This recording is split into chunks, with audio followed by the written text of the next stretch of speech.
Hai semuanya, Assalamualaikum warahmatullahi wabarakatuh. Ketemu lagi di channel YouTube aku, Surya Suryaningsih. Pada kesempatan kali ini, kita akan melanjutkan pembahasan kita yang kemarin, yaitu mengenai pengantar akuntansi dasar. Nah, kita sudah sampai pada prinsip-prinsip akuntansi.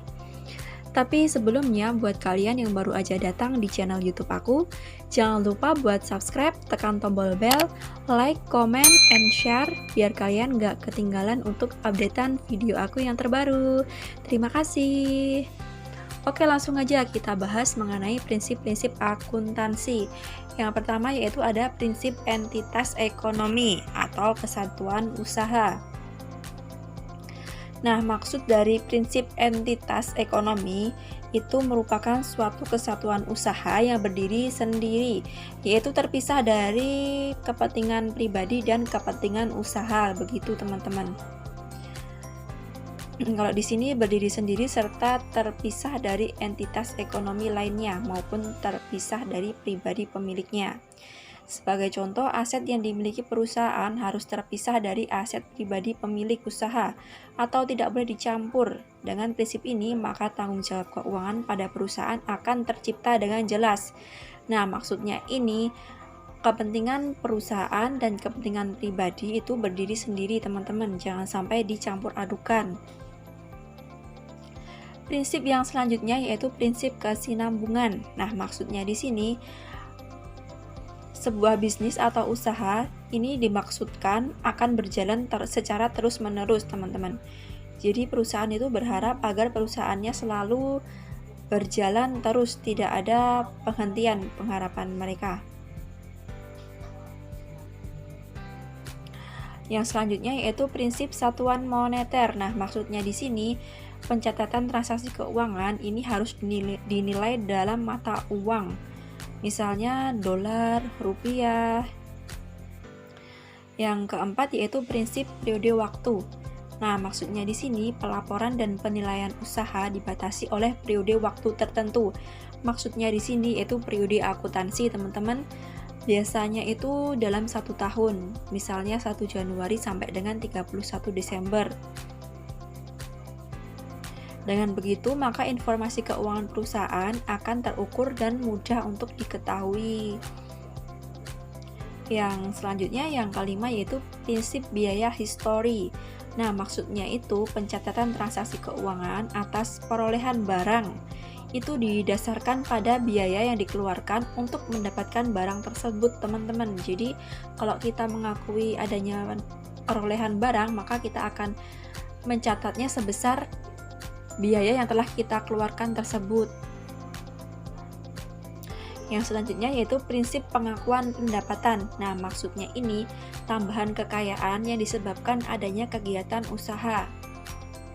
Jumlah kas atau setara kas yang didapatkan dari transaksi keuangan yang telah terjadi dijadikan dasar untuk mengukur pendapatan. Nah, maksudnya pendapatan itu merupakan tambahan kekayaan di perusahaan, teman-teman.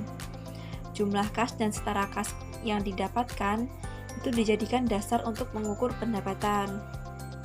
Yang ketujuh, prinsip mempertemukan biaya dan pendapatan. Nah, maksudnya ini, jika kita lihat di laporan laba rugi itu, maka kita akan melihat adanya 2 akun pertemuan, yaitu ada biaya dan pendapatan. Biaya yang telah dikeluarkan dipertemukan dengan pendapatan yang telah diterima. Tujuannya yaitu untuk mengetahui besarnya atau kecilnya laba atau rugi bersih yang diperoleh setiap periodenya. Yang kedelapan yaitu prinsip konsistensi. Nah, maksudnya itu dalam akuntansi itu harus mengenal konsisten, teman-teman. Jadi, misalnya kita sudah memilih prosedur, metode, atau kebijakan yang diterapkan di perusahaan itu sebisa mungkin untuk konsisten, tidak berubah-ubah. Yang selanjutnya prinsip yang ke-9 yaitu prinsip pengungkapan penuh. Maksudnya di sini laporan keuangan di akuntansi itu harus disajikan secara lengkap dan informatif. Informasi keuangan yang dilampirkan berupa ringkasan dari seluruh transaksi yang terjadi dalam satu periode. Yang selanjutnya yaitu prinsip materialitas. Nah, maksudnya ini besaran suatu kelalaian atau salah saji dalam laporan keuangan suatu entitas sehingga mempengaruhi proses pengambilan keputusan. Nah, maksudnya di sini jika ada suatu kesalahan salah saji dalam laporan keuangan, maka ini akan mengakibatkan suatu salah tafsir ya teman-teman, salah pemahaman, maka akan mengakibatkan pengambilan keputusan yang tidak sesuai. Nah, itu dulu ya prinsip-prinsip akuntansi yang kita bahas hari ini, yaitu ada 10 ya teman-teman, yaitu ada entitas ekonomi, itu kesatuan usaha harus terpisah dari kepentingan pemilik dan kepentingan usaha.